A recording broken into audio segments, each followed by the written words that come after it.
Well, people around the world are having fewer children. And here in the United States, the White House is trying to do something to resolve the baby bust. President Trump has dubbed himself the fertilization president, and he's proposing incentives to encourage a baby boom. Tara Mergener reports.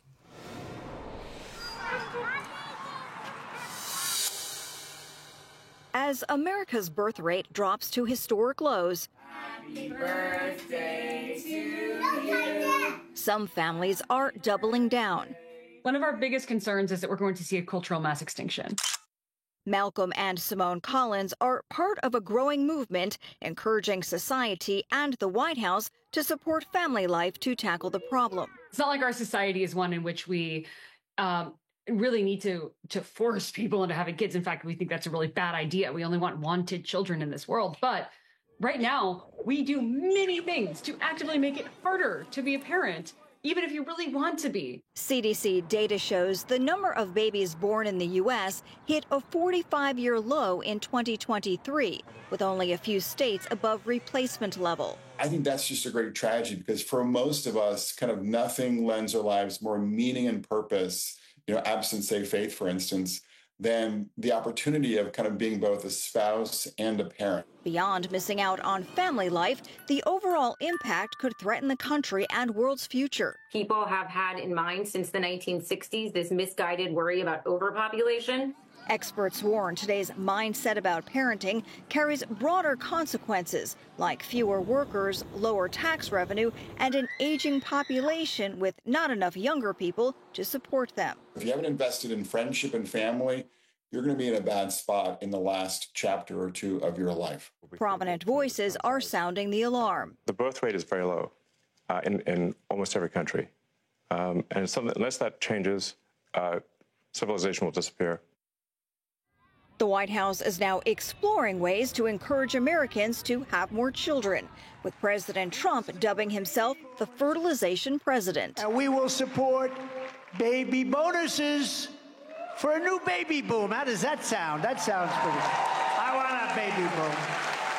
A $5,000 payment to new mothers is one of the ideas under consideration, along with a $1,000 tax-free investment account to each newborn child in the U.S.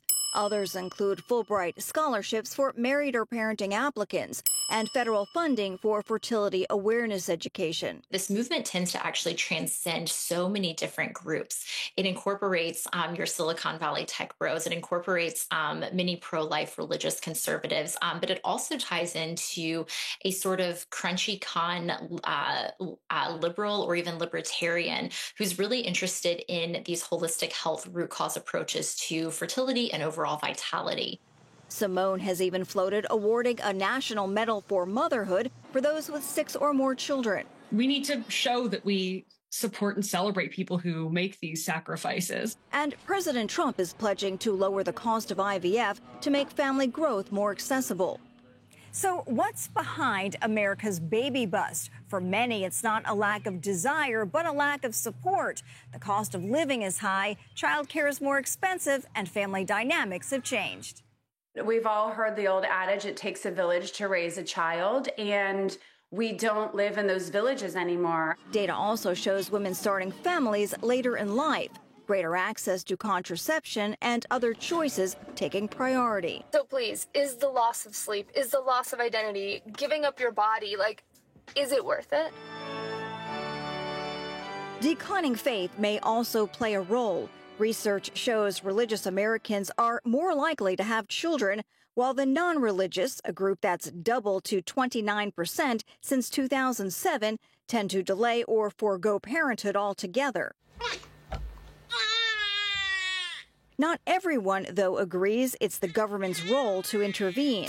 Clearly, they don't know how women's bodies work, and they don't know what it costs. The desire to become a parent is not universal, even though we may all, most of us, may have the capacity to become biological parents. Even among baby boom supporters, there's a debate over how to encourage more people to become parents. We should be also thinking about how do we make the marital bond, the foundation of any effort to kind of address this fertility challenge that now faces us. It's no secret what moms are demanding.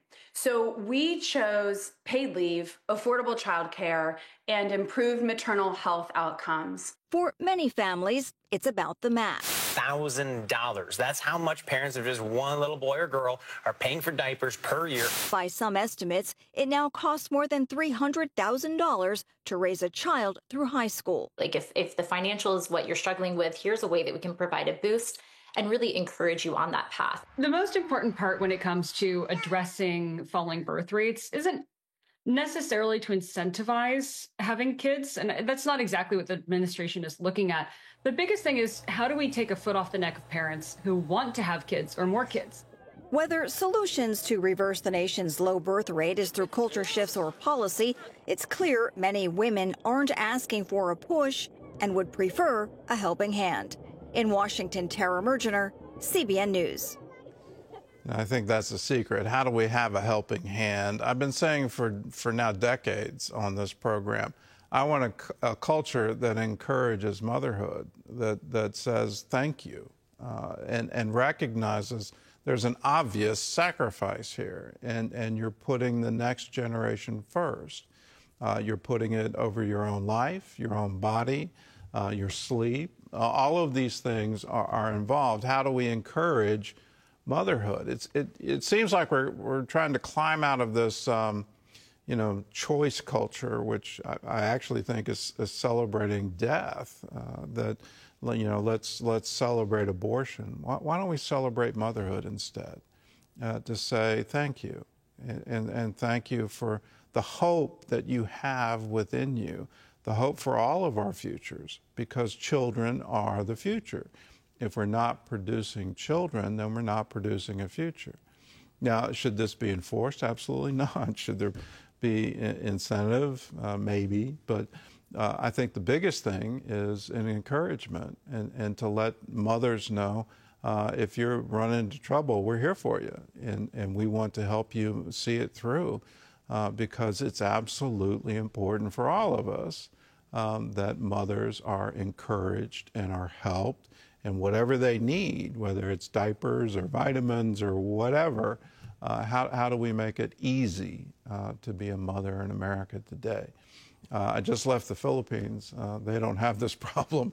And I was with multi-generational families, and it was wonderful, the celebration of life.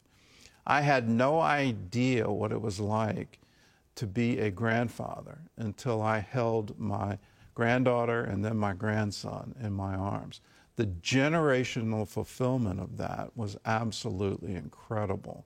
There is a divine mandate here, the God of Abraham, Isaac, and Jacob. We need to make sure we're generationally passing legacy in the future of our culture. Now, to be a grandfather means that you have to be in a stable marriage for a very long period of time. To be a father means you have to have a commitment to provide and to be there, and to be there no matter what.